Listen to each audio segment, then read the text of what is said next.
bienvenidos. El día de hoy estaremos aquí, Papi Anewi, estará Albertico y estaré yo y estaremos armando lo que son los bloques. Vamos a enseñarles cómo se hacen unos juegos didácticos usando bloques de niños para jugar.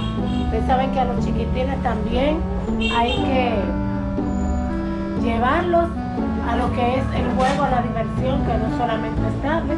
Y hoy estaremos armando algunos. Y el que gane se gana. Y el que gana se gana una pizza.